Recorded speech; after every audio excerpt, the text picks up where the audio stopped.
Então, nossa terceira reunião científica de Tá ok aí, 2022. gente? Vocês estão conseguindo ver? Estamos. Ok. Ai, ótimo, Fernanda, obrigada. Certo? Com um tema palpitante, né? Esofagite eosinofílica, o que há de novo? E nada mais para convidar uma pessoa que eu gosto muito como amigo e como palestrante, que é o meu amigo Carlisson, certo? E a minha querida amiga Denise, que fará a moderação. Então, vamos passar o patrocinador da nossa reunião. É o patrocinador Prata Saúde Vita, a farmácia oficial da Alck Alergia. Muito obrigado ao nosso patrocinador. E, pode passar, Dr. José Carlisson Oliveira, ele é médico do Serviço de Alergia e Imunologia do Hospital Universitário, professor Edgar Santos, da Universidade Federal da Bahia. Ele é mestre em Ciências da Saúde pela Universidade Federal da Bahia, especialista em alergia e imunologia pela ASBAI e especialista em pediatria pela Sociedade Brasileira de Pediatria. Doutora Denise, o próximo, Fernanda. Peraí, você sabe que a gente dá sempre rato com esse negócio, né? Vai.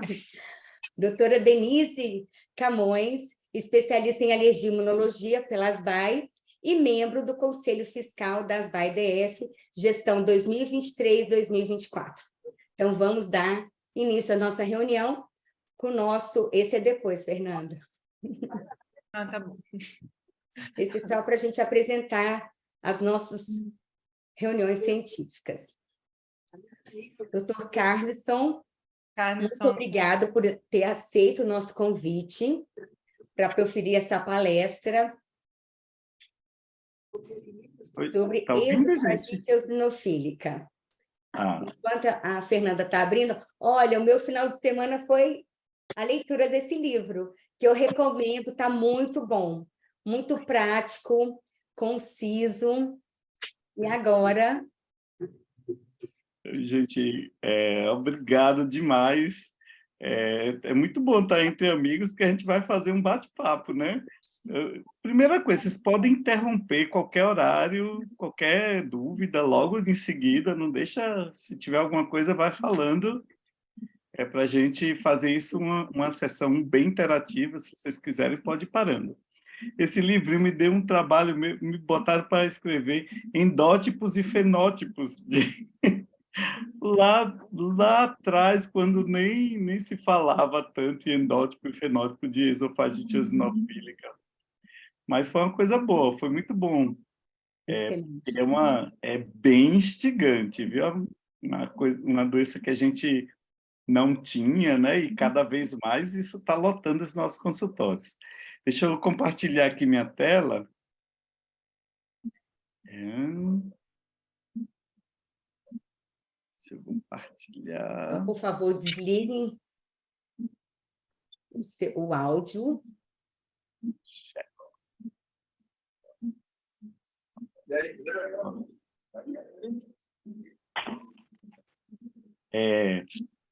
Eu acho uma das doenças mais instigantes, porque a gente vai descobrindo coisa, a gente vai se enjedando por respostas que a gente não tem ainda para dar, mas que envolve imunologia, envolve alergia, envolve uma alergia alimentar que já não envolve tanto, a gente já tem mais alguns critérios bem definidos, mas assim, é muita coisa nova que vem por aí. Então, eu acho que é uma doença que a gente, embora envolva gastro, mas a gente é uma doença do alergo imuno. A gente tem que estar junto, mas o alergo imuno tem que dominar muito a esofagite eosinofílica. E ainda tem muito mistério, e tudo que é misterioso é instigante, né, gente? Então, vamos lá. Esse é o livrinho que a Martinha passa o final de semana, eu recomendo também, Marta, a leitura, é muito bom. Muito, muito conciso e muito rápido de ler. Assistir uma aula. E vamos vamos ver, esses são os meus conflitos de interesse, as empresas que eu trabalho como investigador, como palestrante, hoje em dia.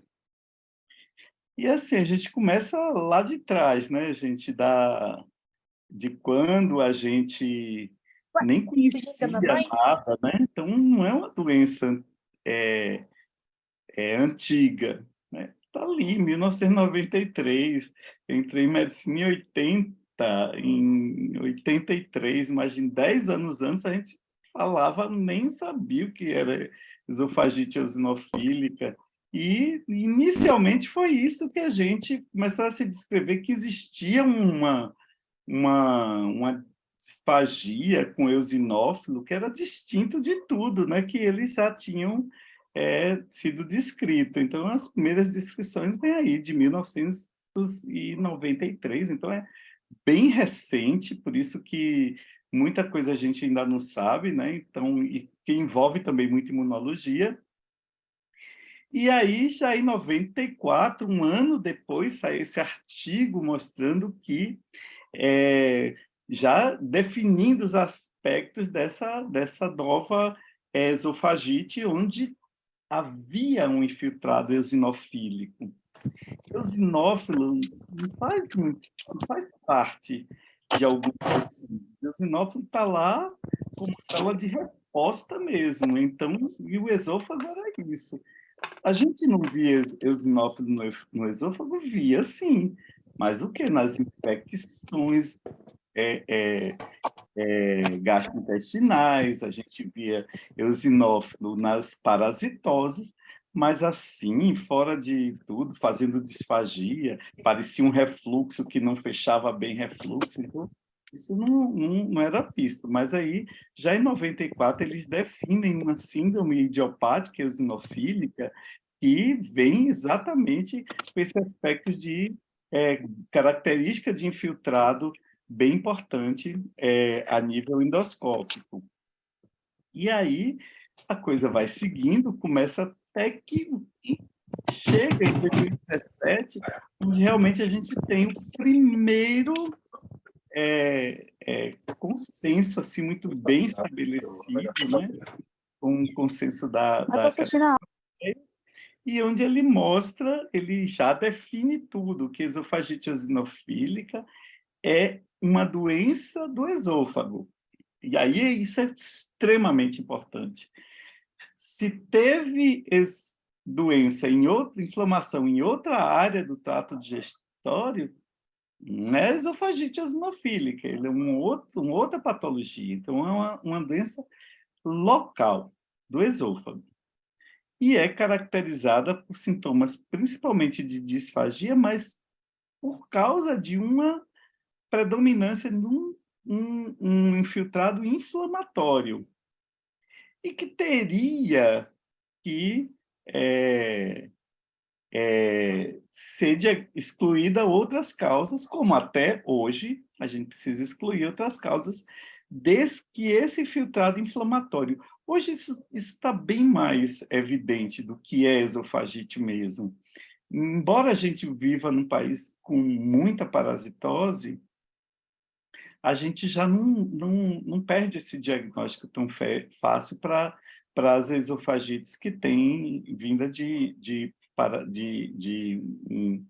uma infecção parasitária. Então, mais uma coisa muito importante, para mim, ficou bem marcado nesse guideline, é que tem que ser imunomediada, tem que ter eosinófilo, mas sem ter manifestação clínica, não tem doença. Porque a gente vai pegar, volta e meia paciente, que não tem nada, fez endoscopia porque fez um fone que o Davi te deu. Viram lá, foi fazer alguma endoscopia de rotina e estava lá, e o paciente vira para você assim, opa, tenho nada, não sinto nada, não tenho nada no esôfago, não tem, isso aí apareceu, e volte e meia esse paciente chega já para a gente definir se a gente vai tratar ou não. Esse paciente não tem esofagite eosinofílica. ele tem uma eosinofilia ali, que a gente até pode pensar nas causas, mas ele não é definido como paciente com esofagite eosinofílica. E aí, quando a gente pensa, tanta coisa vem na cabeça de quem tem um diagnóstico desse, e da gente também. E assim, como é o que há de novo, hoje, uma das questões que mais assim permeiam as discussões em esofagite eosinofílica, e vem cá, já foi 25 eosinófilo lá atrás, né? Agora é 15. Então, mas será que ter 40 inúmeros eosinófilos, o que é que significa isso? Qual é o significado realmente disso? Já que em pacientes como esse, que a mucosa esofágica está fortemente infiltrada de granulócitos e tudo mais, ou nesse aqui, que onde tem microabscessos, será que esse paciente vai ter vai evoluir para uma angiogênese dessa aqui, onde há destruição mesmo do esôfago, já tem destruição de microvasos, entendeu? Será que é tudo realmente porque um tem mais, outro tem menos? Isso, será que o paciente que tem 15 eosinófilos, 16 eosinófilos, e a gente fecha a esofagite eosinofílica, ele é menos grave do que aquele que tem lá números eosinófilos? Quando a gente vai olhar a história, ao longo do tempo, essa história de quantos eosinófilos para definir esofagite eosinofílica, isso flutuou, e nas pesquisas de biópsia, isso flutua desde pacientes, quando você usa 15 eosinófilos, e aí vai olhar quantas biópsias tem. Isso, em algumas épocas da história da esofagite eosinofílica, isso define a quantidade de pacientes, que é muito diferente. Então, por exemplo, nos primeiros anos, que tinham 25 eosinófilos, girava em torno de 15% de pacientes. Nos 10 anos, nos 5 a 10 anos seguintes, que caiu para 15 eosinófilos, caiu o diagnóstico de esofagite eosinofílica. Então, parece que ia aumentar a quantidade, porque agora a gente estava mais rigoroso, não pode ter 25, é muito, mas aí cai, em vários estudos, cai a quantidade de diagnóstico. Então, é muito importante a gente, muito mais do que a quantidade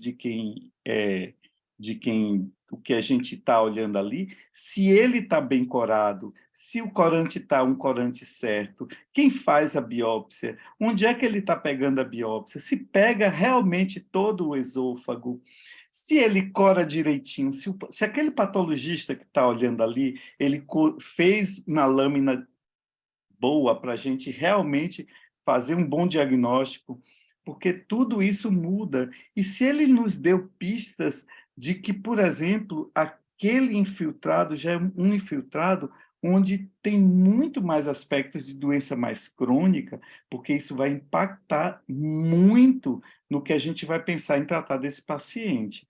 Porque tem um paciente desse que evolui, começa às vezes de uma forma mais lenta e evolui de uma forma muito mais grave. Isso a gente pode nos dizer, principalmente quando ele vê realmente muitos eosinófilos degranulados invadindo a área esofágica, da mucosa esofágica.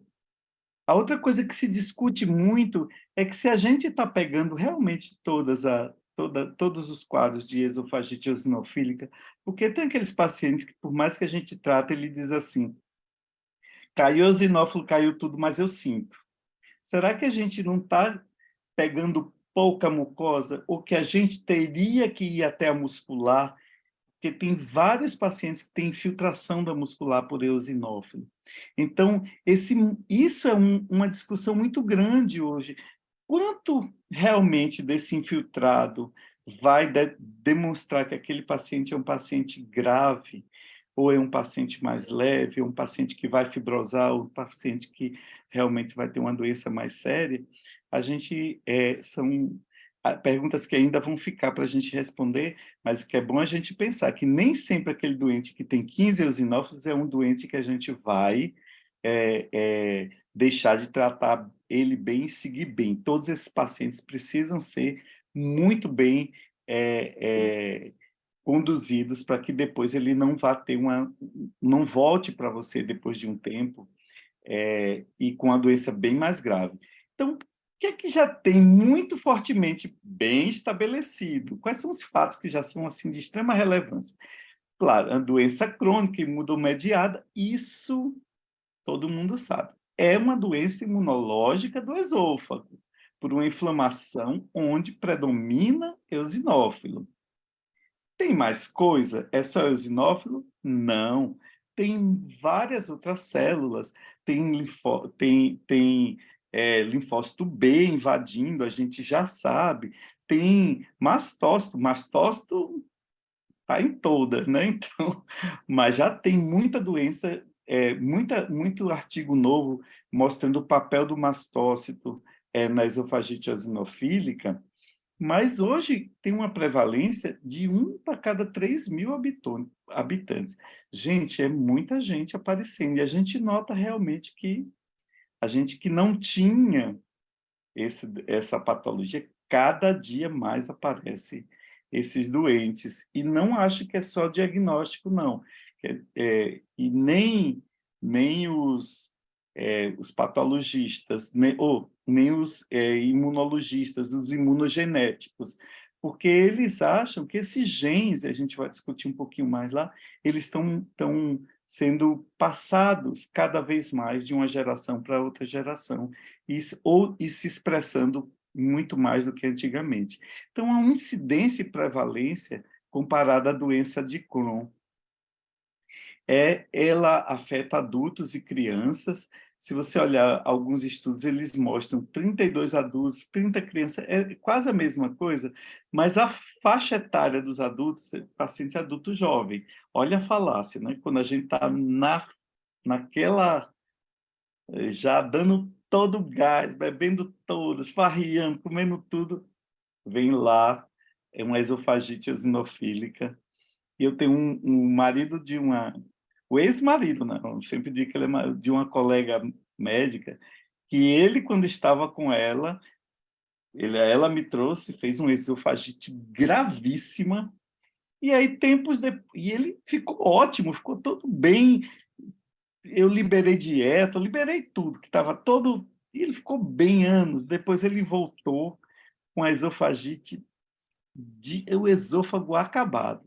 Eu digo, rapaz, o que foi que houve? O que aconteceu? Ele, me separei. Eu disse, pai, tá vendo? Cuidado. Eu disse, me separei e caí no mundo. Caí no mundo, deu uma esofagite que até hoje eu estou tentando controlar e não consigo controlar. Então, realmente, esses pacientes precisam de um cuidado muito grande. Aí eu digo, casa de novo com a colega, porque ela é gente boa. Tem uma forte associação com doença atópica, né? Então, durante muito tempo, a gente pensou que era uma forma diferente de alergia alimentar, isso no início. Hoje a gente sabe que são entidades completamente diferentes, embora o alimento participe em muitos desses pacientes, mas a esofagite eosinofílica não é uma alergia alimentar.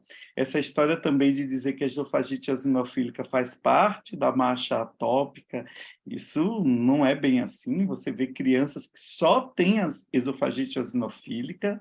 Eu tenho pacientes que não têm absolutamente nenhuma doença atópica nenhuma, e eles só têm esofagite eosinofílica. Esses pacientes se aproximam muito hoje em dia das imunodesregulações, das doenças imunodesregulatórias, e a gente vai ver que a gente já tem vários genes de desregulação imunológica que causam esofagite eosinofílica, independente de você ser um atópico ou não. Então, uma infinidade de fatores desempenham um papel importante na etiopatogenia e da esofagite eosinofílica, incluindo genética. Então, cada vez mais a genética vai lá e mostra que aquele paciente que fibrosou, ele tem uma genética já para fazer uma fibrose muito importante. Que mais? Deixa eu passar aqui. Então, a definição, uma definição extremamente atual, foi lançada, e era bom vocês lerem o guideline da Sociedade Britânica de Gastroenterologia e de Gastroenterologia Pediátrica e de Hepatologia e Nutrição, que é associado do ESPGHAN. Esse foi publicado agora, em novembro de 2022, esse guideline, e é tudo o que tem de mais recente, tudo que tem de mais novo, está ali está postulado naquele guideline, e ele contempla algumas coisas muito caras hoje em dia para a gente, que, como paciente que faz dieta só um grupo bem pequeno. Então, a esofagite eosinofílica, ele caracteriza com sintomas de disfagia e ou impactação alimentar em adultos e problemas de alimentação em criança. Eu acho que é o mais difícil para a gente. Então, eu já peguei paciente que a mãe me levou porque tinha rinite alérgica, e ela virava e dizia assim, mas ele tem uma seletividade alimentar demais, doutor. Ele só come alimento pastoso. Ele só gosta tudo liquidificado. E aí, quando eu fiz, não tinha alergia alimentar nenhuma, era rinite alérgica. E quando eu fiz a endoscopia digestiva, a mãe não entendia bem, porque era endoscopia digestiva, mas ele tinha um problema muito sério de alimentação. Quando era um alimento mais sólido, ele não tolerava, ou mais esfarinhento, ele também não. Então, a gente precisa ter cuidado com as crianças, porque na pediatria a gente sempre tem que ir lá atrás, né? Então, esses distúrbios alimentares, eles precisam passar pelo manejo. Agora, hoje em dia, por nossa luzinha ali, aquilo que acende ali. E lá era uma das esofagites, esse menino tem uma das esofagites mais difíceis que eu tive para controlar. E ele não tem IgE específica para absolutamente nenhum alimento, mas ele tem IgE específica muito elevada para ácaro, embora ele tivesse, na época, 5 anos de idade. Então, a gente já vê isso, a forte associação com alergia respiratória. Então, criança faz muito dor abdominal ou vômito, mas tem sempre que ter uma histologia. Hoje ainda persiste os 15 eosinófilos, e cuidado, 400 vezes o campo que ele tem que olhar, porque às vezes tem lá 100 vezes, 200 vezes, não, e aí não fecha critério. Então, tem que olhar isso. Quantas vezes ele está ali aumentando o campo dele de visão. Então, essa é uma definição muito clara, e acho que isso aqui vai ser difícil mudar, que é inflamação, onde existe sintoma, mesmo que não seja um sintoma claro, existe participação de eosinófilo e atinge crianças e adultos. Só que a gente vai além, né, gente? E a esofagite eosinofílica precisa além da visão clínica, tudo isso que a gente começou a conversar agora. Quais são realmente os gatilhos que estão ali? E a gente vai ter que abrir muito a mente da gente. Porque vocês olhem, essa publicação agora, final de 2022 também, ele bota alergia alimentar, mas já bota disfunção de microbioma. Então, já tem... Opa, desculpe. já tem disfunção de microbioma aqui, já tem aeroalérgenos aqui, muito bem descritos. A gente vê realmente que os sintomas mudam de um grupo para outro, então, às vezes, a gente tem que lembrar realmente do que sintoma a gente está caçando, mas nós temos 2 blocos muito bem marcados de mecanismos fisiopatológicos. São aqueles blocos onde há uma disfunção de barreira, e talvez sejam essas as esofagites, que a gente... mas estão mais dentro ali do que a gente já tem traquejo, mas, às vezes, a coisa é muito mais complexa e você vai ter um processo inflamatório muito bem marcado, onde a gente vai precisar intervir mais diretamente no processo inflamatório do que só na disfunção de barreira. Então, nem sempre você vai ver só eosinófilo. Aí você já vem aqui outras células que estão envolvidas nesse padrão inflamatório da esofagite eosinofílica. Com isso, eu quero dizer que esofagite eosinofílica sai daquele espectro de uma doença do eosinófilos apenas, uma infiltração eosinofílica, para entrar nas doenças do tipo 2, como é dermatite atópica, como DPOC com padrão do tipo 2, então, como rinocinusite com polipose. Então, tem imunidade inata associado, tem imunidade adaptativa associada, e a imunidade adaptativa ela pode contemplar muito mais do que o que a gente estava acostumado a ver, e a gente vê realmente que, às vezes, a resposta inflamatória ela não é só por eosinófilo, não pela via eosinofílica.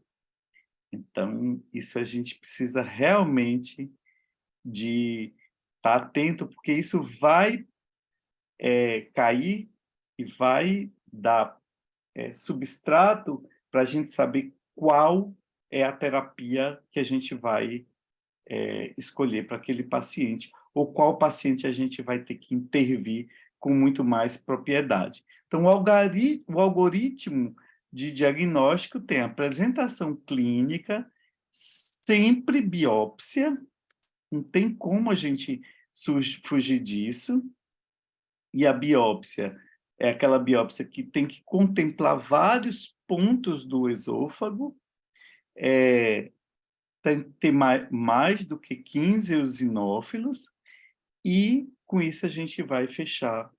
E tem que ter as outras doenças também não pode invadir estômago, nem intestino, tem que estar localizado única e especificamente no esôfago. Então, essas são as características endoscópicas. Você vai desde essa foto todo mundo conhece, desde aquela esofagite leve que pode passar desapercebido se não tiver na mão de um bom endoscopista, e aí a gente depende muito de quem está ali olhando, quem a gente está se cercando para ver. Também a gente vai no segundo, que ele vai olhar, ele está ali na mão, ele vai ver os pontos mais inflamatórios. É a mesma coisa a gente precisa, por exemplo, a gente alérgico precisa começar a usar mais uma coisa que é do dermato, por exemplo, que é na hora que a gente indica uma biópsia de uma lesão que a gente não sabe, que é o dermatoscópio, porque ele está olhando ali onde é que tem um ponto de maior inflamação e onde ele pode pegar com muito mais fidedignidade. Então, depende muito do endoscopista.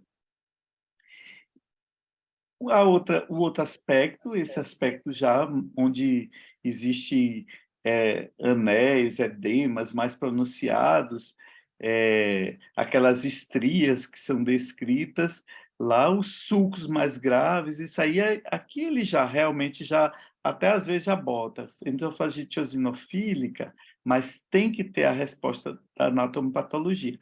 Até quando você pega uma mucosa dessa com esses abscessos, microabscessos lotados de eosinófilo, que parece até cândida, né, gente? Quando a gente olha aqui e nada, isso é infiltração por eosinófilo mesmo, isso é processo inflamatório.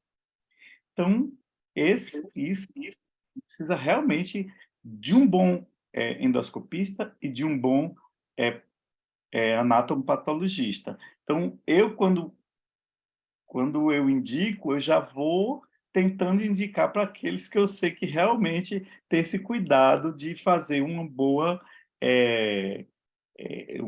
coleta dos pontos de biópsia e sempre mando para um ou dois lugares, sempre com a descrição de que eu estou pensando em esofagite eosinofílica, para ele avaliar. Então, feito isso, feito o diagnóstico, a gente cada vez mais vai para a medicina de precisão.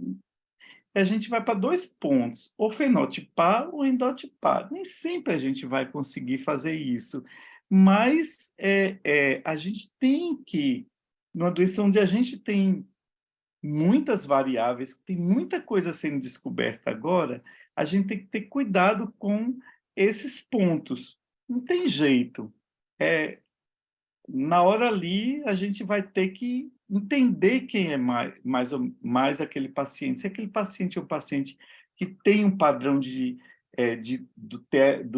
da resposta atópica mais importante ou não, ou se a gente merece uma investigação maior. Então, a gente vai para o fenótipo, na grande maioria, que é... Só lembrando que o fenótipo é uma expressão dos genes no organismo, da influência dos fatores ambientais e das diversas possibilidades dessa interação. E o endótipo já é aquilo que a gente vai onde tem um marcador, já muito mais dentro. Isso aqui é muito mais difícil a gente endotipar, mas porque nem sempre a gente tem um biomarcador, e eu vou mostrar para vocês algumas coisas novas.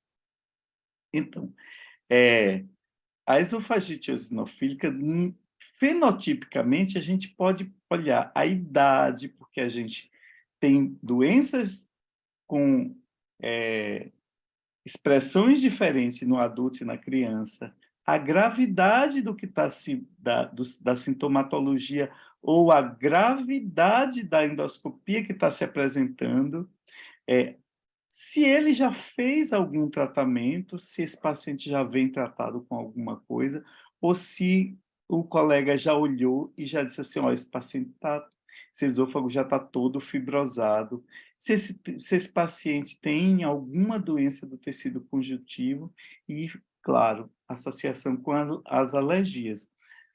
Depois disso, a gente vai para os endótipos. Se esse paciente é aquele TH2 mesmo, em paciente que tem marcadores de doença alérgica mesmo, ou não.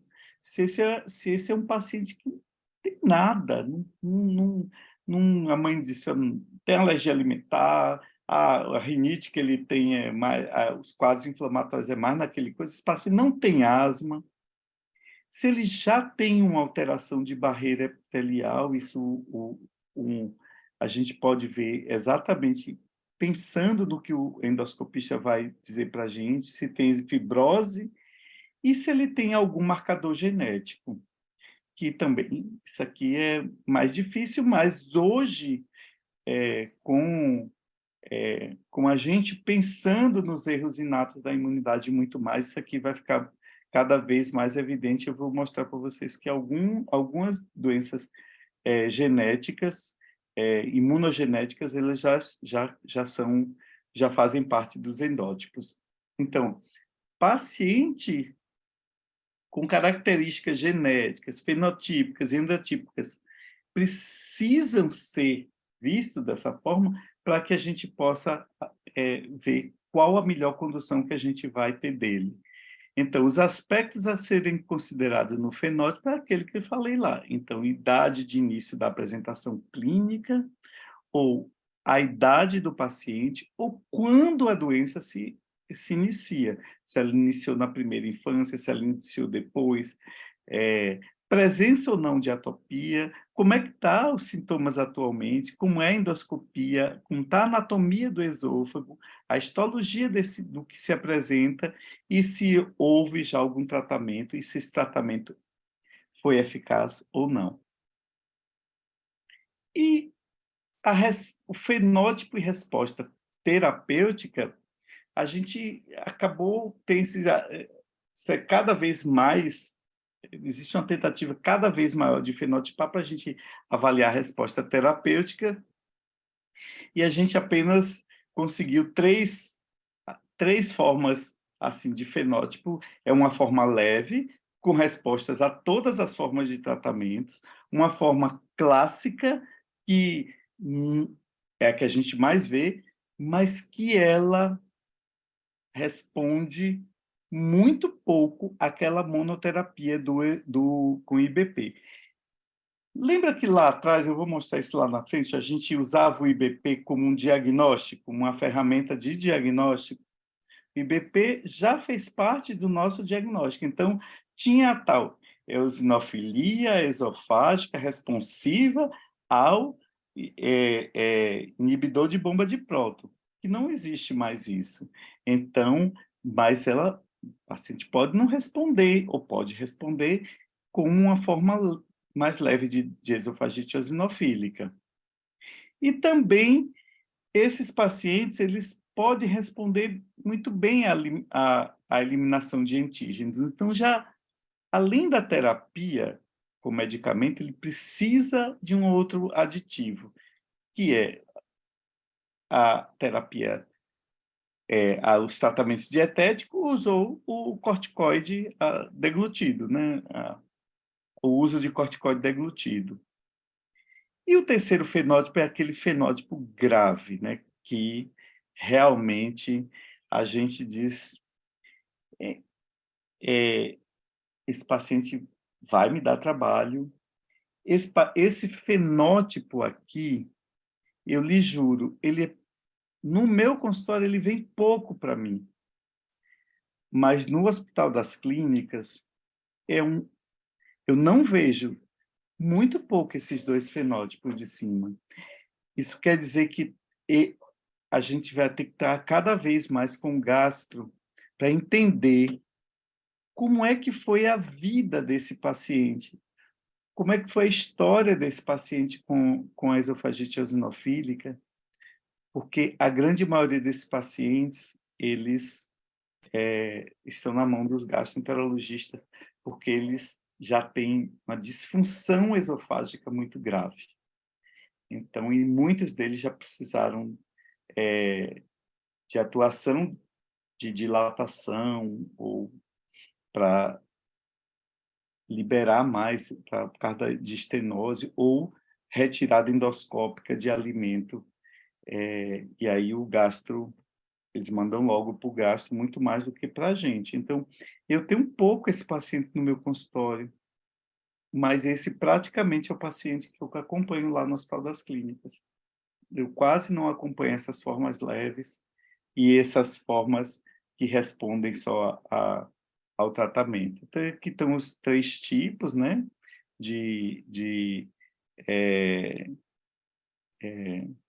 que a gente tem, que a gente acabou de falar. Esse subtipo leve, o tipo 2 o padrão que a gente mais vê, que é um padrão com expressão de citocina. Isso aqui, quando a gente olha a classificação endotípica, ela fica também nesses três tipos, e aquele tipo endótipo fibroestenótico, que é o paciente mais grave. E aí, se a gente juntar tudo isso, gene, endótipo e fenótipo, no ideal, naquele momento ideal, aquele mundo ideal para o paciente, a gente vai ter praticamente quatro tipos de pacientes que a gente vai precisar olhar individualmente. Aqueles pacientes que estão associados à inflamação atópica, e esses pacientes, eles realmente têm uma associação muito grande com o alimento e cada vez mais com aeroalérgenos.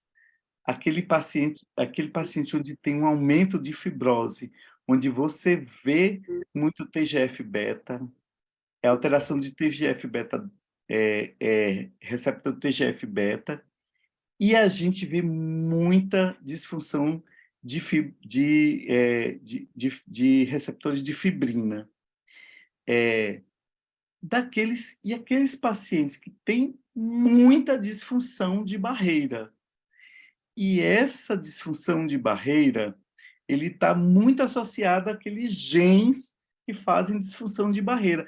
Primeiro gene, eu acho que o gene que mais a gente pensou em que tudo era esofagite eosinofílica, era uma disfunção de barreira, era a disfunção da calpaína 14, que é uma proteína que só existe no esôfago.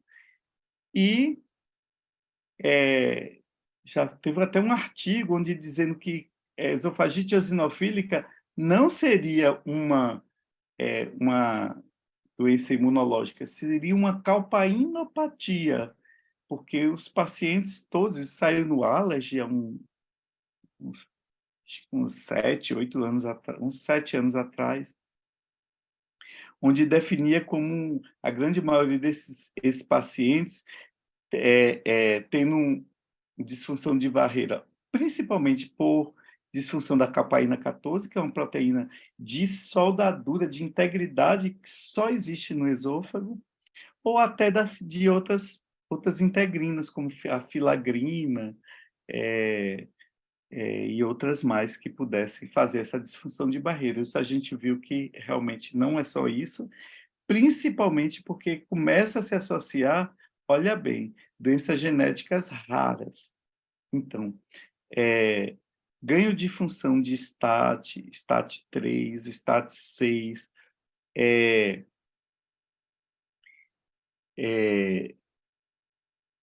eu tenho já 2 pacientes que foram ganho de função, e eles só tinham a doença principal, se vai abrir outra coisa a gente não sabe, era esofagite eosinofílica. Então, os erros inatos da imunidade precisam começar a fazer parte do nosso diagnóstico naquele paciente mais grave, ou que tem uma doença que começou muito cedo, uma doença mais séria que começou muito cedo. Isso tudo é bem importante para a gente lembrar que as abordagens terapêuticas, que cada vez avançam mais, imagina, olha o tanto de alvo, de terapia-alvo, anti-L13, L4, anti-eosinófilo, que tem vários, anti-TSLP, e lá vai, né? Anti-L5, anti-receptor de L5. Então, todos esses são alvos e vão vir cada vez mais alvos, porque é uma doença extremamente complexa. Mas a gente tem que lembrar realmente que muito disso a gente vê no exame clínico e na clínica no que a gente tem de histopatologia desses pacientes. Então, avaliando essa parte toda ali de terapia-alvo, a gente vai ver que nós temos 3 linhas, de fisiopatologia, a gente tem 3 linhas de terapia. Uma que é o uso de inibidor de bomba de próton, e outro que é o uso de corticosteroide tópico, e outro que é a dieta de eliminação. E, por fim, aqui, que é uma terapia acessória, é a dilatação, o uso da endoscopia para fins de dilatação desse paciente. Esse do lado de cá, vocês estão vendo o guideline de 2017, aquele que foi o primeiro guideline proposto para a esofagite eosinofílica. E ele me incomodava numa coisa muito grande. Ele dizia assim, você confirmou o diagnóstico, você tem 3 caminhos. 3 caminhos é você a seguir. Você pode ir para terapia com inibidor de bomba de próton, você pode associar, você pode ir para a dieta de eliminação e você pode começar com corticosteroide tópico. Gente, são coisas completamente diferentes. Então, isso sempre... Ah, mas que paciente é que eu vou começar com o quê? Eu vou começar num paciente que já fez, que já está grave, só com dieta de eliminação? Eu posso fazer isso? E por aqui podia. Mesmo ele grave, isso não lhe desautorizava a fazer isso. Então, hoje já não é bem assim, a gente já tem mais alguns critérios, e esse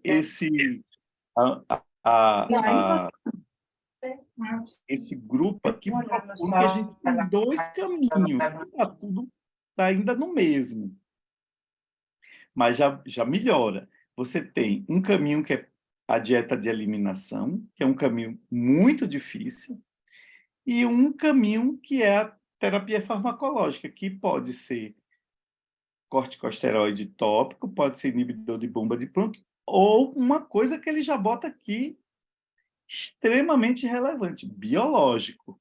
Gente, isso foi 2021 e ele já botava do biológico. Mas uma coisa muito importante, a maioria dos pacientes vão precisar de uma terapia de manutenção. Porque esofagite eosinofílica não é uma doença aguda, é uma doença crônica. É uma inflamação crônica e, por ser inflamação crônica, a gente tem que estar ciente disso. Esse é o guideline, o algoritmo proposto pela a Sociedade Britânica, que eu acho já bem mais realista. Então, tá. Ele faz o quê? Confirmei meu diagnóstico. Aí ele diz assim, olhe tudo do seu paciente. Olhe quem é o seu doente. Olhe se ele pode fazer dieta, se ele tem condições de assumir uma dieta. Olhe se ele tem outras patologias associadas. Veja a história natural da doença desse paciente. Se ele começou desde da infância, se ele não começou, se ele é uma doença recente, de que forma essa doença começou. E veja a preferência, a primeira vez que ele dá ao paciente a preferência de escolher o que é que eu quero começar, o que é que na minha patologia seria importante para mim. Começar com medicamento, começar com tratamento. Isso, ele joga dilatação para fora, sim, uma coisa extra. Então, a gente vai para os 2 caminhos, aqui, ó, sintomas severos, considerar dilatação ou distúrbio estrutural mesmo do esôfago, é porque precisa daquilo. Mas ele já olha, ele já tenta fenotipar mesmo o paciente. Então, com aqui, eu decido se eu vou fazer um tratamento medicamentoso ou se eu vou para a dieta. Mas olha o que é que ele faz. Vamos lá. Decidimos ir para medicamento. Nós temos 2 grandes blocos. Corticosteroide tópico e temos inibidor de bomba de próton. Então, budesonida, ele dá 1 miligrama por dia, e aí ele já bota a budesonida, escanteando a fluticasona um pouco, a gente sabe que os resultados com a budesonida são bem melhores, e ele bota inibidor de bomba de prótons como 40 miligramas como uma dose padrão, mínima. E faz endoscopia, no mínimo 6 pontos. 6 a 12 semanas. Então, tá. Depois. Mas ele diz uma coisa. Se o paciente, que não está aqui, eu pensei que estava aqui. Se o paciente responder clinicamente, você segue ele clinicamente. Aí já muda por completo. Porque o que é que você está dizendo para mim é que eu preciso olhar para o meu paciente e que eu posso seguir a ele clinicamente. Então, eu não preciso daqueles... Tá, não respondeu com bomba de prótons, agora eu vou endoscopar. Aí eu olho quanto tem. Aí eu introduzo o corticosteroide tópico. Aí daqui a 3 meses eu endoscopo. Não, negativo. Você vê seu paciente, como é que ele está seguindo clinicamente.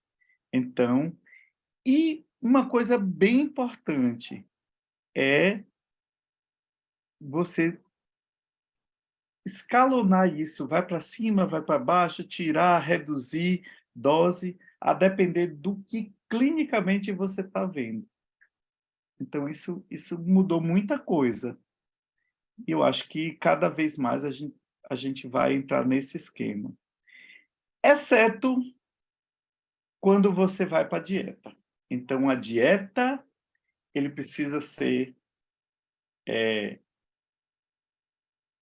conduzido e dado suporte dos especialistas.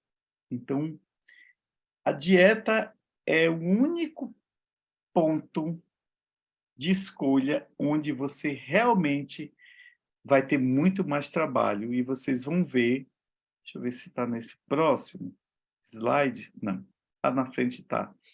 Como ele, se você escolher dieta, ele lhe manda sequenciar. Então, vamos lá.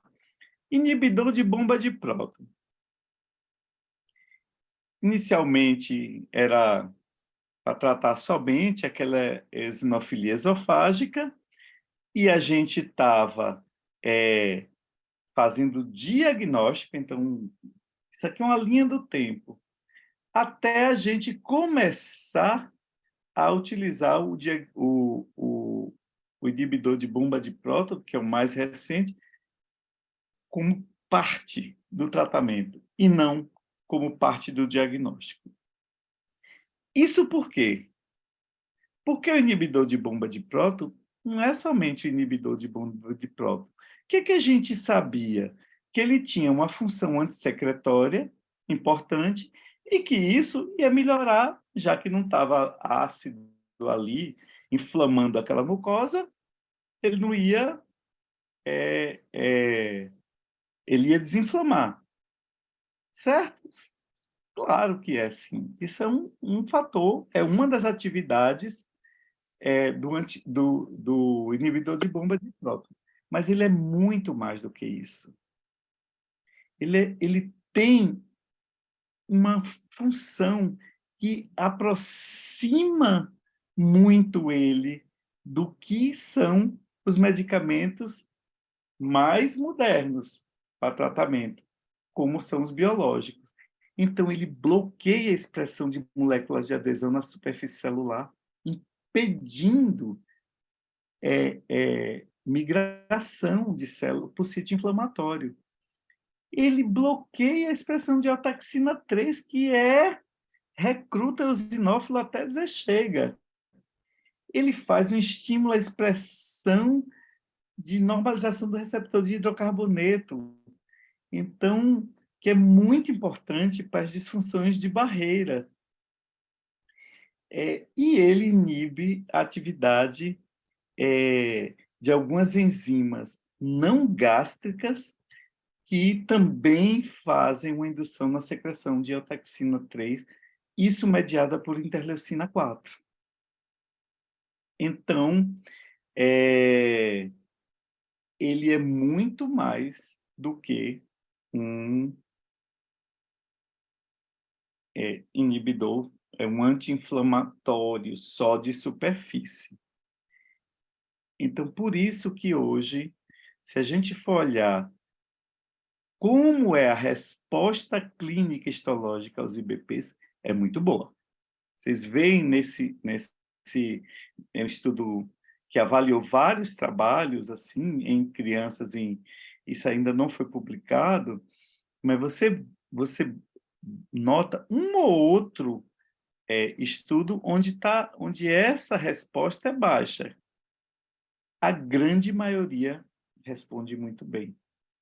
Mas por que isso? Se a gente for pensar no fenótipo, a grande maioria está naquele fenótipo mais leve e que responde, que a gente chamava de eosinofilia esofágica.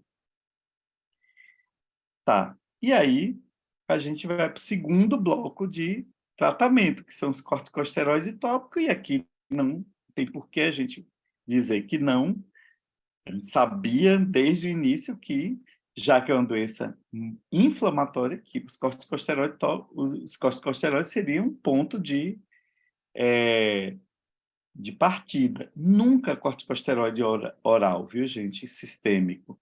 Precisa ser local. Da mesma forma que a gente não utiliza na asma só para tratar uma crise ou outra que a gente não conseguiu, ou naqueles pacientes muito graves por um período curto, mas na esofagite eosinofílica a gente nem isso mais. Eu não me lembro do paciente que eu tratei com corticoide oral e hoje a gente não faz mais isso. Mas a gente está dentro de uma terapia que eu sempre digo, é a terapia da gambiarra. A gente tem diversas formas de fazer o corticosteroide tópico. Antigamente, ele mandava o paciente deglutir, então tem técnica para deglutição, a gente lembrar que o spray foi feito para paciente com asma, então foi para ser inalado para o pulmão e não deglutido, muito pelo contrário, a gente não queria nunca que o paciente deglutisse. A gente mistura com mel, mistura com sucrafilme, mistura com um monte de coisa e tenta que o paciente coma, degluta aquilo vá sendo absorvido, passando para o esôfago através desse pequeno momento de deglutição. Então, a gente nunca pôde comparar a eficácia realmente dos corticosteroides tópicos, porque sempre foram coisas que a gente fez como uma terapia, porque a gente não tinha um tratamento específico. Agora, na Europa, já foi aprovado os orodispersivos, as pastilhas orodispersivas, onde você sabe a quantidade, sim, todas elas são de budesonida, que você está dando. Então, não tem difluticasona, é só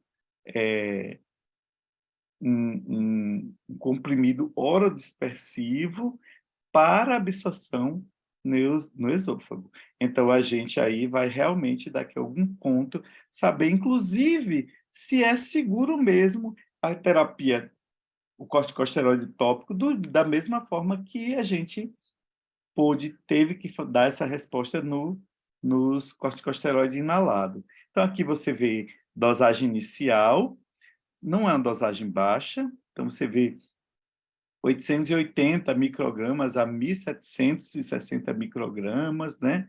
Com a manutenção sempre acima de 400 microgramas de fluticasona aqui, em crianças. Em adulto, a gente vai para doses bem elevadas, né? 1.760 até mais ao dia, e a gente mantém dose elevada também na manutenção. A budesonida em solução viscosa, em criança, 1 a 2 miligramas, isso não é por quilo, viu? É 2 miligramas mesmo. Porque já me perguntaram, não, é por quilo de peso? Não, não está fazendo tratamento de crise aguda de asma, não. É 1 miligrama mesmo de budesonida, 1 miligrama a dia. O orodispersivo vem em tabletes de 1 miligrama, então você vai dar 2 miligramas na indução, logo naquele primeiro momento, e a manutenção é 1 miligrama ao dia, então aqui são 2 comprimidos. O furoato de mometazona a gente não tem, 800 microgramas, e também não tem dose. A mometasona viscosa a gente também não tem, e a beclometasona, de propiedade de beclometasona, a gente também pode fazer 300 microgramas, mas também não tem descrito quanto seria de manutenção. Na verdade, hoje em dia, a gente prefere a budesonida por causa dos trabalhos em eficácia, que ela é superior à fluticasona e ela é mais fácil de achar. O que eu mais uso é o Buzonide de cápsula, às vezes diluído, ou eu mando fazer essa cápsula gelatinosa que derrete, tipo uma jujuba, que derrete no esôfago. Porque a gente ainda não tem o comprimido oro-dispersivo. Mesma coisa. Quem testou? Onde foi que fez? Tudo manipulação. A gente tem certeza de quanto é absorvido, de realmente absorvido? A gente sabe que melhora, sim. Então, alguma coisa tem de absorção. Mas para a gente fazer um trabalho observacional e saber o quanto a gente está realmente dentro de um padrão mesmo de tratamento, a gente não sabe. Essas são as novas preparações de corticosteroide tópico. Aqui, só o que vingou até agora foi a fluticasona, os outros ainda estão em estudo, ciclesonida, mometasona, fluticasona, vocês veem, está tudo em estudo, viu? Está em fase... Tem acho que a fluticasona está em fase 3, mas nem a budesonida não foi aprovada ainda pelo FDA, foi aprovado pela Academia Europeia. Então, o órgão de regulação europeia. Mas é quem mais melhora, né? Se você olhar todos os trabalhos, o corticosteroide é a medicação que mais melhora o paciente. E agora, quando chega a comida, né? A outra face do tratamento, que é os alimentos. Então, aqui a gente já sabe os 6 alimentos: leite, trigo, ovo, soja, amendoim, a gente às vezes fazia uma dieta de 6 alimentos. E o que é que a gente tem de mais novo? Aí volta o guideline. Você fez, confirmou, e você vai ter considerações na hora que você escolhe. Então, considere se essa dieta pode impactar no crescimento. Então, de novo, história do paciente. Será que esse paciente tem alguma doença que envolva alimento, que vai impactar mais ainda, como doença celíaca, que ele precisa fazer um screening? Então, tem que avaliar deficiência de micronutrientes. Você tem que ser realista na hora de você saber se realmente aquela dieta vai ser seguida. Se aquele paciente tem ou não alergia alimentar. Vocês veem que cada vez mais se separa a alergia alimentar. Existem pacientes que têm alergia alimentar e têm esofagite eosinofílica. Mas esofagite eosinofílica não é uma alergia alimentar. E tem que ter um acompanhamento nutricional, porque esses pacientes vão precisar de um suporte nutricional. Então, sempre a gente tem que ter a ajuda de um nutricionista experiente para estruturar esses planos alimentares, por causa do que pode evoluir, principalmente se esse paciente foi criança. Adulto eu nem vou falar, porque a maioria nem segue o que a gente tem. Mas os adultos que fazem dilatação, eles já têm uma dificuldade alimentar muito grande. E a implementação da dieta em crianças depende de um nutricionista pediátrico que esteja ali vigilante, para que não vai impactar, principalmente no desenvolvimento nutricional e psicossocial desse paciente. Então, mais uma vez, e como é que a gente faz? Olha, é a única que a gente vai ter que a cada 8, 12 semanas endoscopar. Não tem como a gente ver resposta apenas clínica baseado na dieta de exclusão. E sempre, sempre se pergunte, realmente está havendo falha no tratamento dietético porque está falhando ou porque a dieta está falhando? Eu conheço vários pacientes que roubavam comida à noite, vários. Mãe já me relatou que o filho esperava dormir para ele roubar a comida. Até adulto que se engana e come e vira para a gente e diz que não está comendo, se enganando. Então, a gente realmente, eu acho que dieta é bem complexo. Então, quando a gente olha esses 3 caminhos de dieta ou medicação, a gente tem que pensar muito bem o que é que a gente está oferecendo para aquele paciente e rever tudo isso.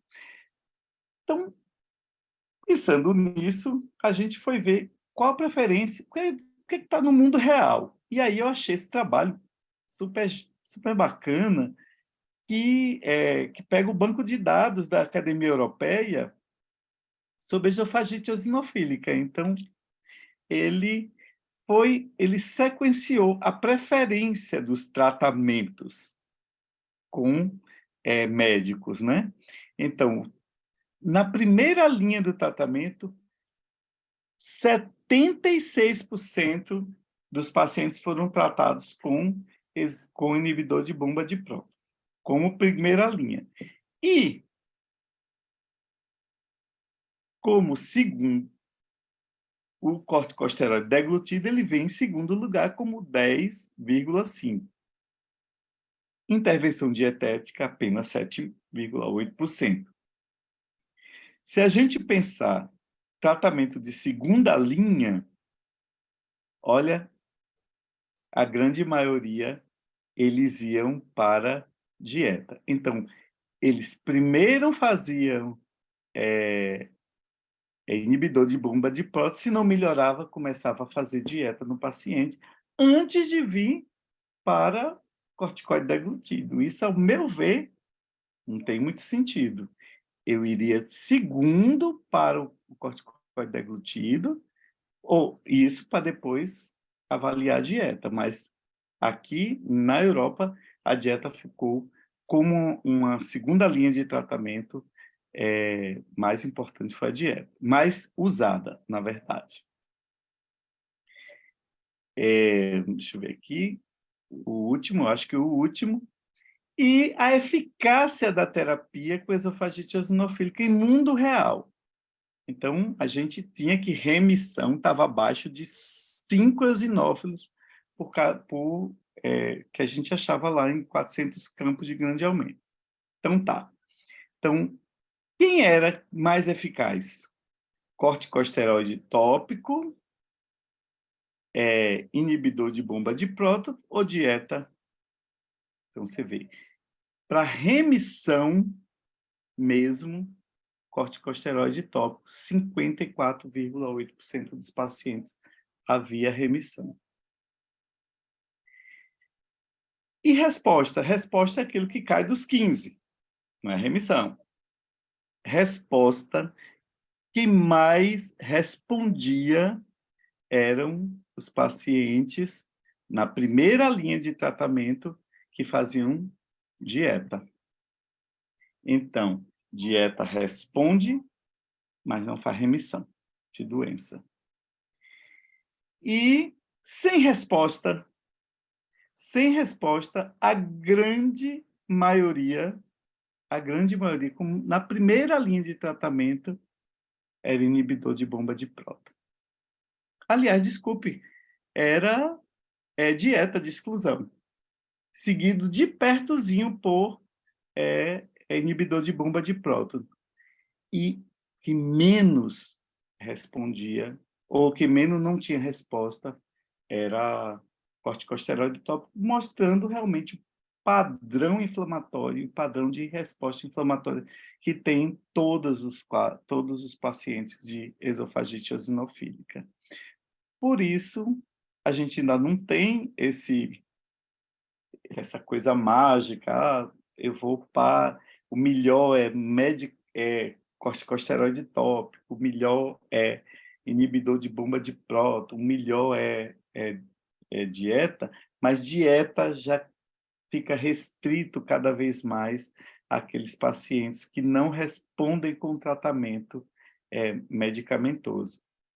E a gente precisa entender que a gente vai precisar seguir. Desculpa aqui, faltou o último slide, eu quero passar o último slide aqui, porque vocês podem estar se perguntando, sim, mas tu falou, e o que há de novo? E não falou do biológico. Eu fiz isso de propósito, porque o biológico foi aprovado o ano passado na Academia Americana, o ano passado o FDA aprovou, em março de 2022, e foi aprovado agora, em abril, para a gente aqui, o Dupilumab, mostrando por que não aprovou ainda os biológicos que pegam só a via de eosinófilo.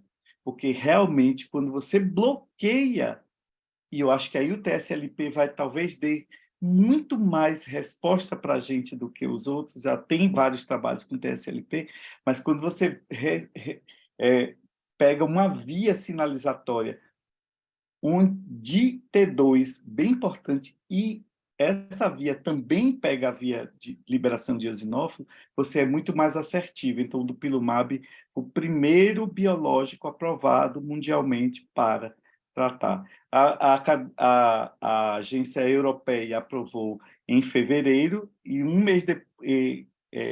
ou 2 meses depois a Anvisa aprovou agora em abril, né? Foi abril. Acho que a gente tem um mês só de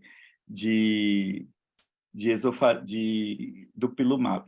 Eu tenho 3 pacientes e vou guardar isso. O primeiro paciente foi em 2020. Não tinha nem, no auge da pandemia, um paciente de Recife. E é uma senhora de 54 anos, quando a gente começou. Ela é de Recife, ela tem um filho com alergia alimentar gravíssima, já fez 5 anafilaxias graves com leite, e ele tem 13 anos e está tentando dessensibilização, porque agora já não dá mais, mas a mãe tem esofagite eosinofílica, mostrando o padrão genético aí da coisa, e eu vou deixar os comentários para depois, como é que esses pacientes estão, mas é o que tem de mais novo agora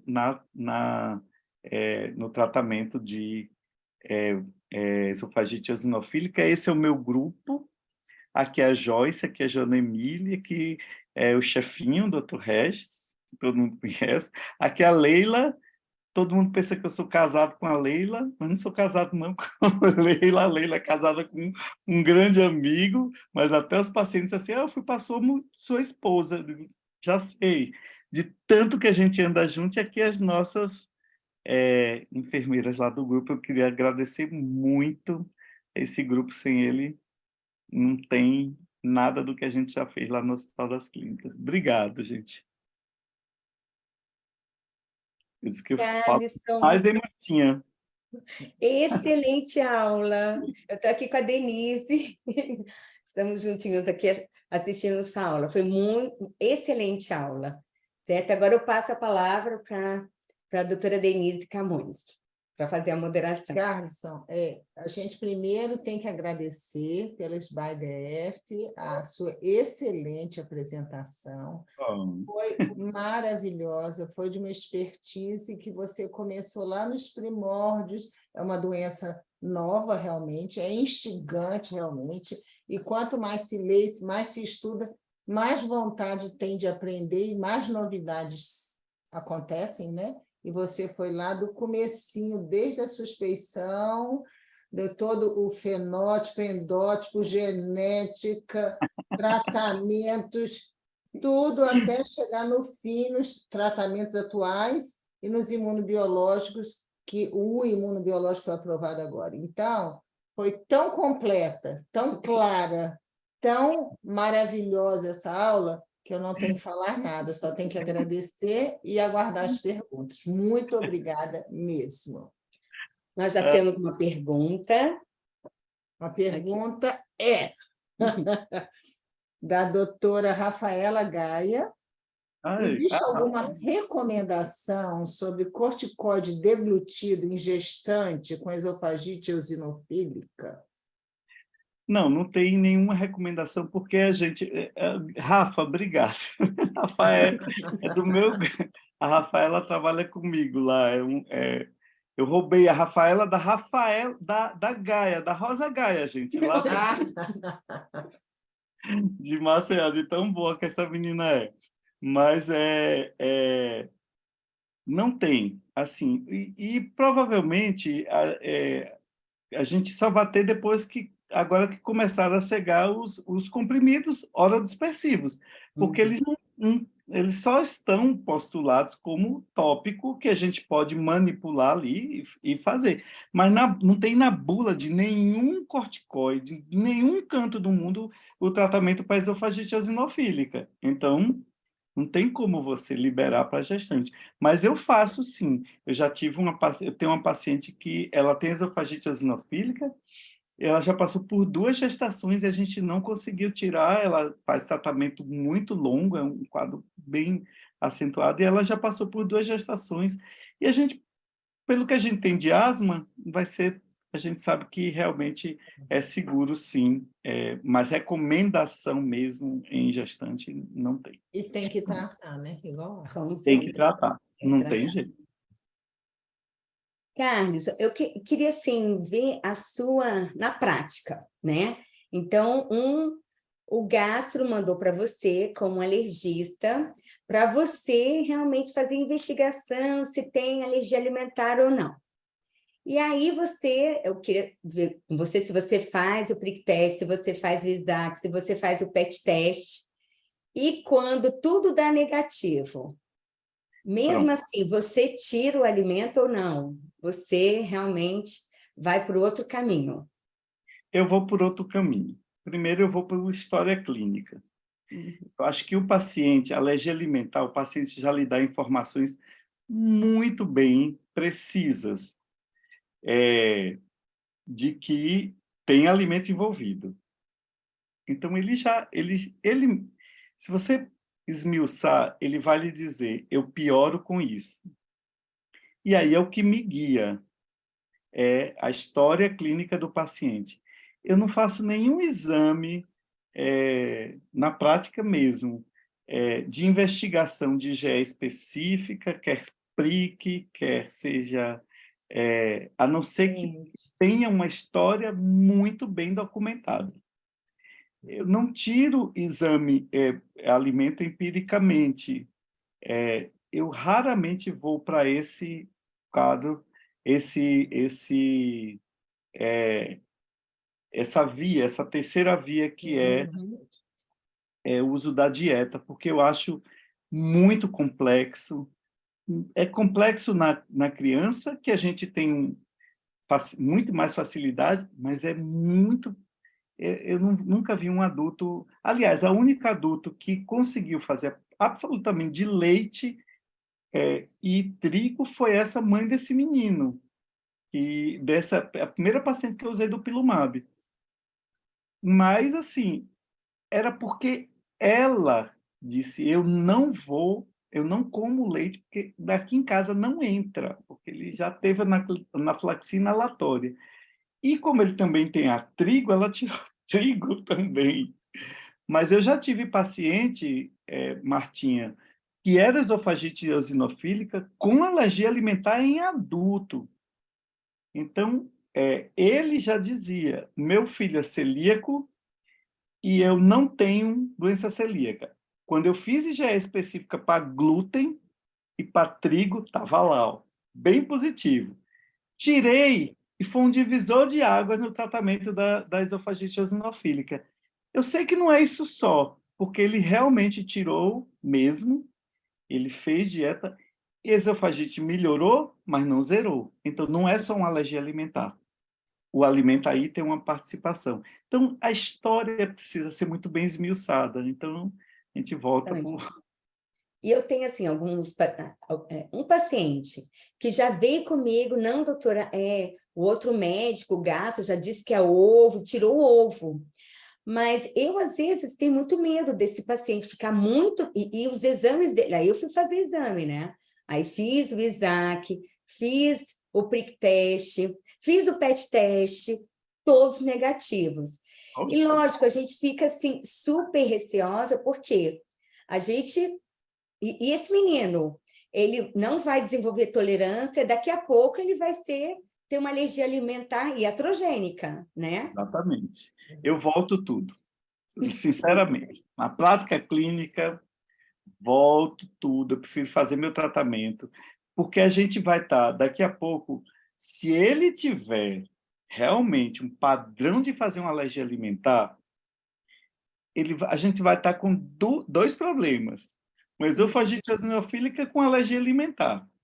E a gente vai estar, não, em vez de um, né, que a gente só tinha um, e a gente vai estar com um problema maior. A gente não vai poder só eliminar e não fazer nada, porque só eliminar e não fazer nada, a gente vai ter que estar biopsiando para realmente ver se aquele alimento realmente foi a cereja mesmo do bolo ali, que a gente tirou e ele tem que melhorar. Por isso que a Academia Britânica, ela bota, tirou o alimento, biopsia, para saber se aquele alimento realmente está envolvido. Se guiar por exames ou por testes é uma furada, e a gente mostrou isso, a gente fez um estudo. Eu acho que não sei se você estava, Martinha, nesse trabalho. Foi eu, a Renata Coco, foi um grupo, a Renata coordenou, e a gente viu que nos estudos não tinha nada muito sólido de que fazer teste para guiar dieta em esofagite eosinofílica não dava certo. E nem com o Imunocapizac, que a gente olhou o Imunocapizac, não tinha estudos embasando isso. Mais uma coisa, aquele paciente que traz uma história clínica bem marcada, eu faço. Mas os outros... E o problema é quando já vem restrito há muito tempo, porque a gente tem que voltar, a gente fica morrendo de medo de voltar. Aí eu faço IgE. Aí eu vejo se ele tem ou se ele desenvolveu uma IgE específica para ovo. Porque vai que tenha desenvolvido uma IgE específica, só volta com TPO. Não tem vivendo que me faça fazer um TPO de uma IgE específica em casa ou mandar voltar assim. De jeito nenhum. Vamos abrir para outras perguntas, que aí depois, então, qualquer coisa, eu volto aqui. Isso, tem algumas perguntas já, Denise. Você quer Eu vou ver aqui. Vou ver no computador, estamos dividindo. Imunoterapia para inalantes, Aqui. Carson, tem alguma Exatamente. resposta na esofagite eosinofílica? Boa pergunta. Essa eu estava esperando. Minha Os próxima aqui. aeroalérgenos entraram assim na crista da onda, né, de esofagite eosinofílica. Cada vez mais você vê estudo com aeroalérgeno, quer seja aeroalérgico inalado e depois deglutido, e aí passa naqueles pacientes de barreira, ou quer seja aquele aeroalérgeno que estimula a resposta TH2 do paciente diretamente, com resposta inflamatória sistêmica mesmo. Então, das duas vias, ou a gente deglute e ele passa como barreira, ou ele induz uma resposta sistêmica mesmo, que atópica mesmo, da atopia dele. Mas, assim, não tem estudo. Todo mundo morre de medo de fazer imunoterapia, e em alguns, você vê que nos guidelines, eles nem citam imunoterapia. Nem citam. Por quê? Porque a gente ainda não tem nenhum estudo mostrando que tenha segurança de exposição de ácaro, proteína de ácaro, em pacientes que a gente não sabe se ele vai ser um paciente que tem uma disfunção de barreira. Se for uma disfunção de barreira, o ácaro vai estimular. Na hora que ele deglutir, diretamente ele vai fazer resposta inflamatória lá por disfunção de barreira. a gente não sabe ainda, não tem muito esse endótipo, não tem subsídios, os endótipos ainda não tem. Mas eu tenho um paciente usando imunoterapia com esofagite eosinofílica, paciente da Leila, inclusive, que a gente não tinha mais nada, ele tinha uma rinite violentíssima e ele acabou que a gente não sabia ainda que ele tinha esofagite eosinofílica e ele começou a usar imunoterapia. Na hora que veio o diagnóstico, já a Leila tinha pedido, eu disse, tira não, Leila, para a gente ver como é que esse paciente vai se comportar. E acabou a esofagite eosinofílica do paciente. Mas não Imunoterapia, tem o que trabalho. ele está fazendo? É subcutâneo ou sublingual? Sublingual, imagina.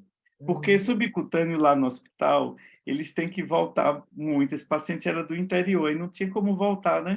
Aí a gente acabou fazendo sublingual. A subcutânea, a gente até pode pensar que talvez tenha menos sensibilização. A gente vê isso em DA, né? Sim. Quando a gente começa a fazer imunoterapia, a gente sabe que imunoterapia é uma estratégia muito boa para DA em alguns pacientes, mas a gente vai passar um bom percalço, então eu só faço, por exemplo, DA quando a pele está íntegra. Mas como não tem ainda estudo, e como a terapia com inibidor de bomba, como é o nome disso? Com corticoide deglutido são tão boas, então a gente acaba optando por ter mais segurança. Quando começaram a vir os estudos, eu não sei de nenhum estudo em andamento, sabia? Até tentei ver isso com o pessoal tem uma britânica que a gente tem muito contato com ela, por causa do IUCAD de urticária, e ela está trabalhando agora com esofagite eosinofílica. E eu perguntei a ela, ela disse que não faz. Lá na Inglaterra, ninguém nem comenta. Eu não achei nenhum estudo assim. Do Eduardo. Tá. O Carlisson tem milhões de elogios, e do Dr. Eduardo Souza Lima falando, Carlisson, aula magistral, parabéns. Adorei sua abordagem sobre características da realização de uma perfeita biópsia das amostras do esôfago e como realizar um perfeito estudo anatomopatológico do material enviado. Você teria uma bibliografia sobre essas ponderações? Forte abraço. Tenho sim. Posso te passar, Eduardo. Posso sim. Eu tenho olhado muito isso. Inclusive, eu fiz uma coisa. Eu tive a cara de pau de passar esses artigos para o anatomopatologista e para o endoscopista, para eles entenderem o que é que a gente está pensando, né, gente? O quanto Passa é para a gente importante. também. Envia para Passo para vocês, sim. Vou pegar assim e passo. Porque o que é que acontece? É muito importante na hora que a gente olha ali. Esse primeiro slide que a gente tem lá eu botei logo no início, esse primeiro slide já dá uma pista disso. Ele fala exatamente que realmente é importantíssimo. É de 2015 esse artigo, não é um artigo tão novo. E ele já mostra a importância disso que você está falando, Eduardo, da importância de um patologista muito experiente ali, porque ele vai olhar o lugar do ponto de biópsia melhor para fazer isso. Eu acho que eu tenho uns 2 artigos, eu vou mandar para vocês. Ótimo. Ótimo. Milena Rios, aula maravilhosa. Carlisson sempre tão atualizado, leve, fazendo até os assuntos mais complexos parecerem simples. Obrigado por tanta parceria com tantos pacientes. Olha, é mesmo. Vamos lá, tem mais perguntas. Aqui. Esse a gente já conversou do Eduardo sobre a imunoterapia contraindicação, né? Deixa eu ver aqui. Vamos ver mais aqui. Tem aqui. Tem uma aqui... Rosiane Moraes. Boa noite, Carlisson. O portador de esofagite eosinofílica com endoscopia controle em remissão, clinicamente bem, deverá permanecer com dieta restritiva permanente? E Não. jovens com as escapadas na dieta uma vez ou outra, terá prejuízos? De jeito nenhum. Se ele chegou naquela... Lembra que remissão abaixo de 5 eosinófilos. Essa remissão é sustentada. 3, 4, 6 meses. Eu acho dieta difícil você sustentar uma remissão por tanto tempo. Mas se ele fez remissão mesmo, acabou, tchau a dieta, você vai reintroduzir aquele alimento. Cuidado, porque você vai reintroduzir e depois de um tempo, você vai ter que olhar esse paciente de novo, para ver se a reintrodução não voltou a fazer com que ele faça a esofagite eosinofílica de novo. Então, você não deixa em dieta ad eterno, não. Você tem que liberar mesmo. Liberou geral. Carlson, em média, de quanto em quanto tempo você pede para fazer a biópsia? Tanto em crianças quanto adulto? Uma vez por ano. Uma vez por ano? Hoje em dia eu estou assim, uma vez por ano. Assim, eu vou... Isso não naquele início. No paciente que já está controlado, eu já sei quem é o meu paciente, já sei se ele... Lembre que esofagite eosinofílica é uma doença crônica. Então, às vezes, você só consegue o controle caiu aquele eosinófilo e ele, tchau, vai ficar ali. Então, você conseguiu o controle, está sem sintoma, tchau, é clínico. Ele volta para o meu consultório a cada 3, 4 meses e uma vez por ano, eu vou lá, faço a biópsia.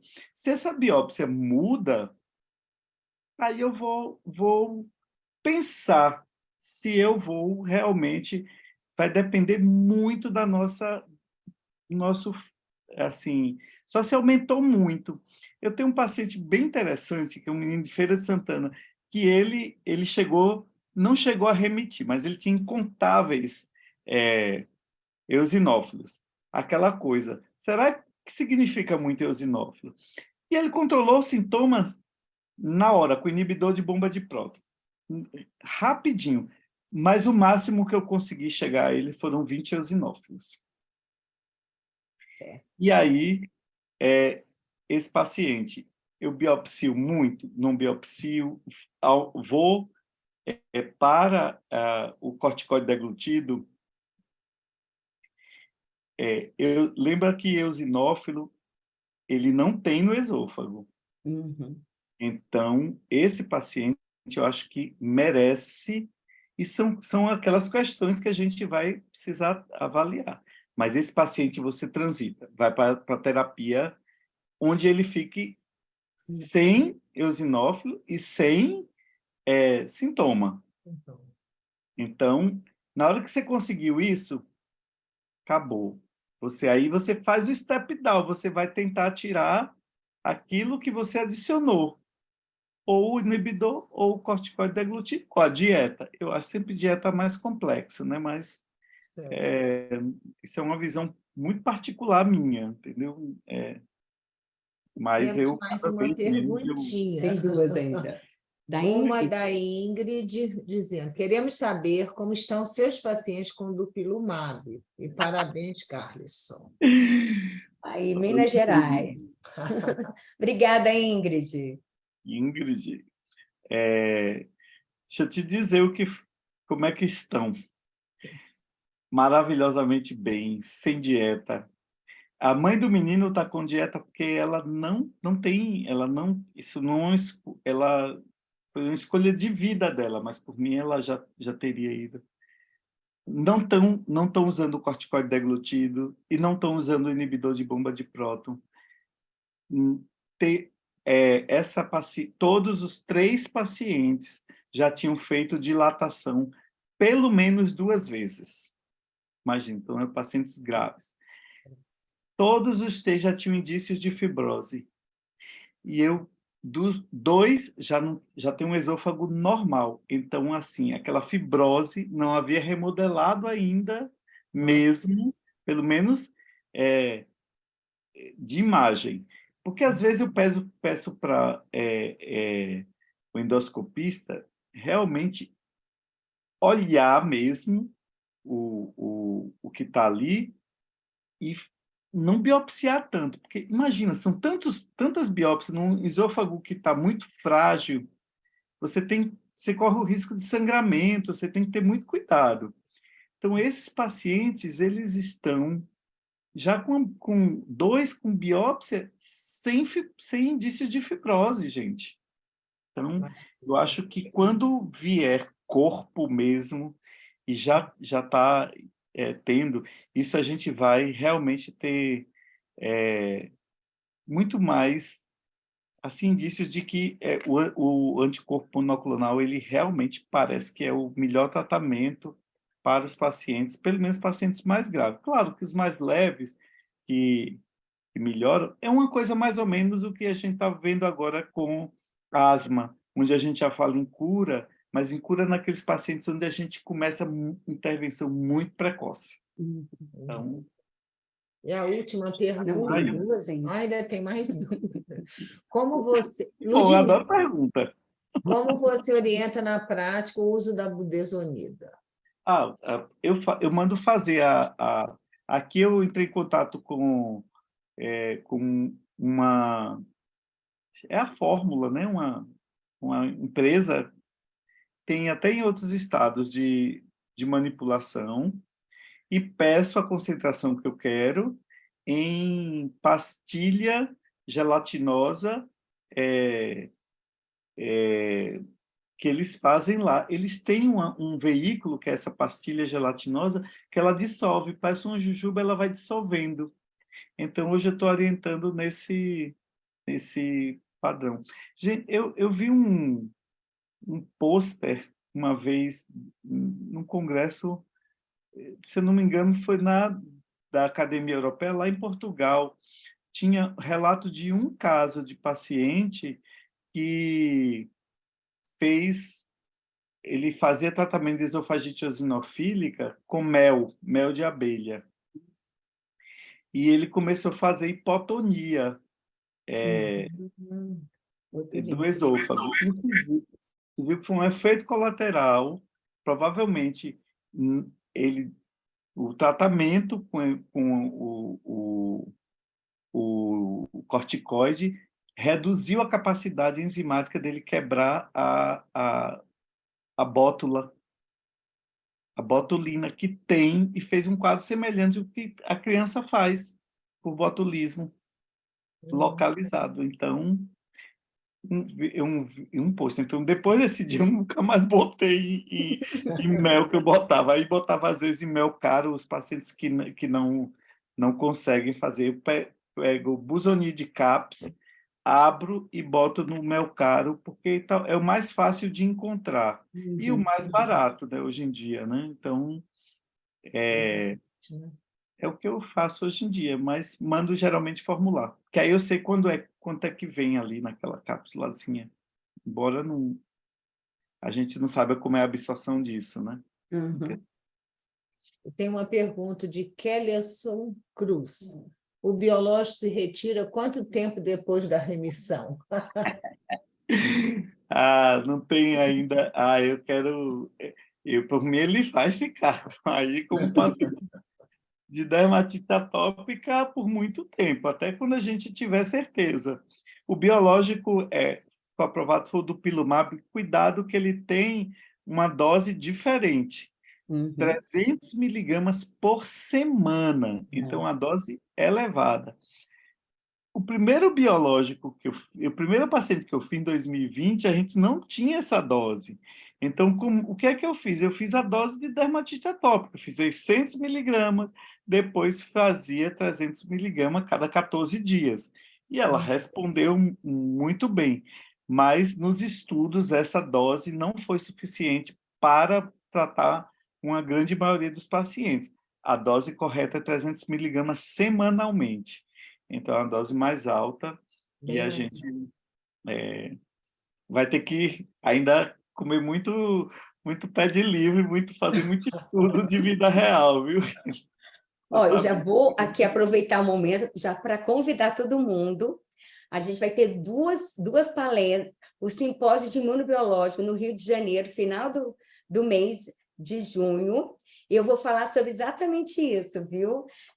Sobre eventos adversos e monitoramento desses pacientes com os imunobiológicos. Então, bem, espero que a aula seja boa também, né?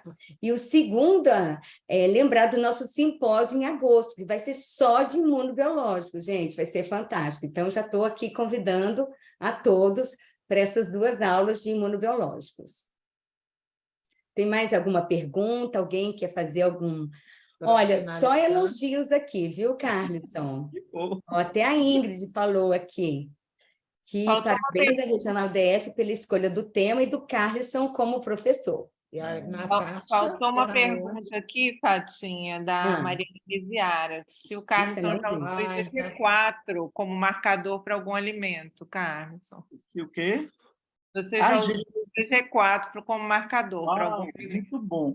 IgG4,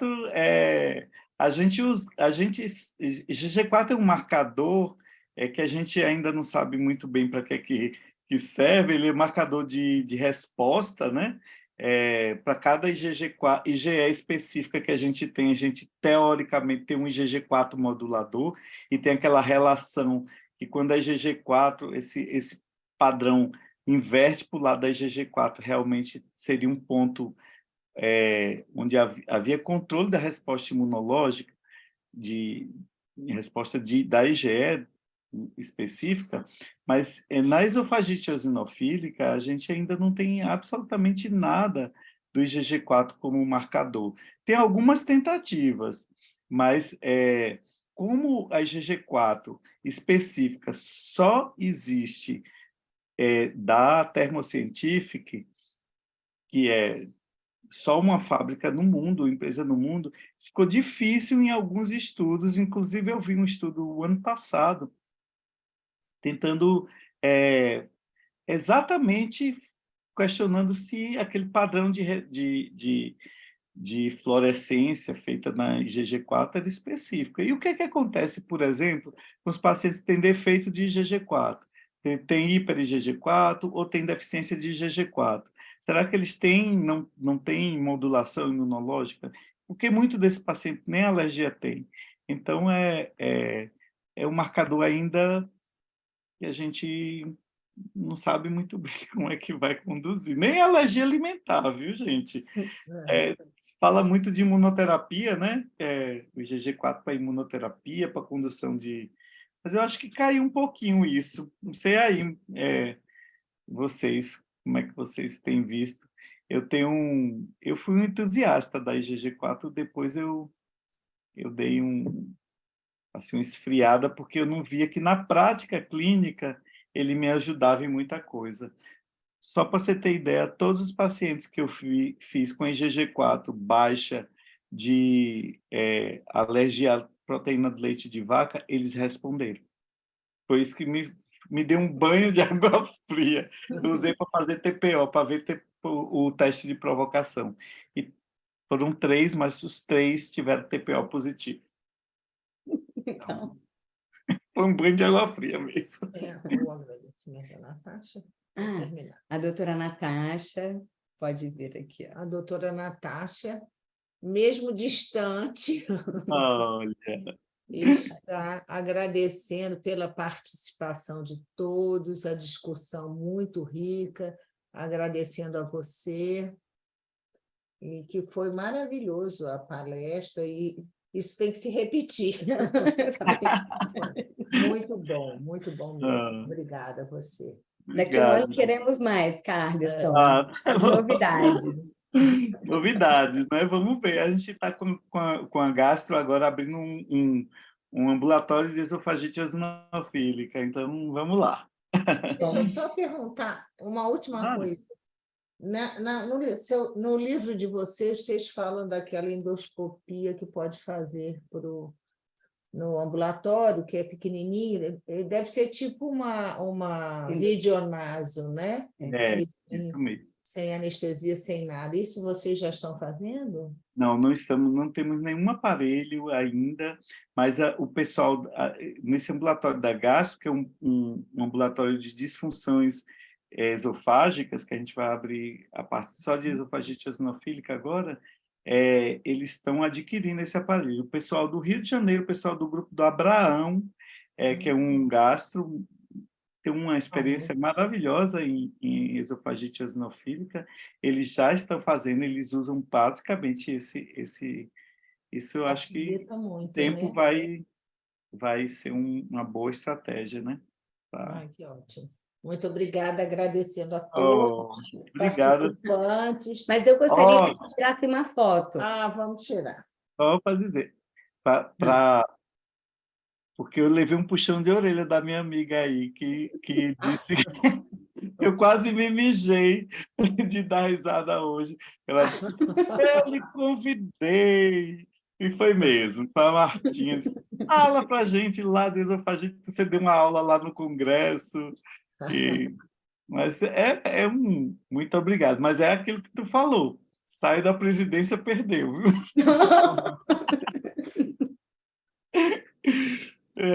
Vai tirar uma foto, Carlos? Vamos tirar uma foto. Para você descompartilhar sua tela. Carlos. Para o compartilhamento, para a gente aparecer. Isso. Olha que lindo, gente. Deixa eu tirar aqui. Eu sei que... gente, abre os vídeos. Pode abrir, gente, abre os vídeos. Abre os vídeos, só para a gente enxergar todo mundo aqui. O grupo todo. Pode abrir os vídeos, aí. Ótimo. Vamos abrindo os vídeos. Vamos abrir. Ingrid, cadê você? Eduardo, cadê você? Camilinha. Ó, Giane, aí, ó. É bom, pelo menos, se alguém quiser mais abrir, aí tá abrindo. O grupo, nossa, foi tão bom. Vou tirar a foto. Todo mundo sorrindo, Franciane aí. Hoje eu vou sair de Natasha. Ai, Camila! Né? Mariana, não estou te vendo. Camilinha, que saudade. Marianinha, cadê você? Agora surgiu. Posso tirar foto? Eduardo, cadê você, Eduardo? Franciane. Vou tirar. Pode tirar. Denise, apaga aquela luz. Deixa eu só apagar essa luz aqui, senão ele vai ficar ruim. Pode apagar tudo. Agora ficou só nossa... Todo mundo sorrindo. Aí. Obrigada a todos vocês. Gente, muito obrigada. Então, eu dou por finalizar essa nossa reunião e até a próxima reunião, tá? Espero a participação de todos também, tá bom? Muito obrigada, Carlisson. Foi ótimo. Foi excelente. Beijo. Carlisson, obrigado. Desculpa a demora, viu? Tchau. Beijo. Fica aí, Carlisson. Vou ficar. Agora que eu lembrei que o Eduardo me pediu um negócio da urticária e eu não respondi. É bom que você vai ter outra missão para você enviar. E aí eu também aqui. Desculpa. Por quê? Meu Zoom deu um pau geral aqui, eu não consegui abrir o Zoom, fiquei desesperado, que eu e o Carlos me mandavam mensagem, Natasha lá de não sei aonde me mandando mensagem, eu doidinha aqui. Eu não percebi nada, não. Lógico, Russa. Ninguém percebe, a pessoa que fica aqui mutando todo mundo, que fica selecionando pergunta, né, Carlos? Entra alguém. Não, eu faço muito isso. Até eu mandei para algumas pessoas para desligar o áudio. Não, eu saí mutando todo mundo, pode ficar tranquilo. Exatamente. Obrigada, viu? Desculpa aí, Carlos. Que isso, foi ótimo. Carlos, foi excelente, muito bom. Opa, que bom. Deixou aquele gostinho de quero mais, porque tema que a gente... é tão tranquilo, tão claro, tão objetivo, que a coisa flui e você não percebe a dificuldade do tema. Eu ia fazer a pergunta que você fez, viu, Carlisson? Mas por que só agora esofagite eosinofílica? Aquela pergunta até agora fica Não é? Não é verdade? A É gente teve mesmo. dermatite atópica, a gente teve várias doenças de perfil tipo 2, porque só agora a Agora, esofagite eosinofílica. com certeza. Tem. É para a gente pensar. Essa é É, para não. filosofar, cara. É uma pergunta que eu me faço bastante. Toda vez É que uma eu pergunta filosófica. adoro estudar esofagite eosinofílica, então, porque ela faz a gente pensar. Quando saiu o estudo da calpaína 14, que ela passou a ser uma calpainopatia, eu digo, eita, acharam mesmo. Então, agora eles vão fazer algum bloqueador, para algum estimulante para a produção de calpaína 14, alguma coisa. Que nada, não deu em nada. Foi o pessoal do Johns Hopkins que fez. Então, mas você vê que é bem Ação. difícil. Eu sempre ficava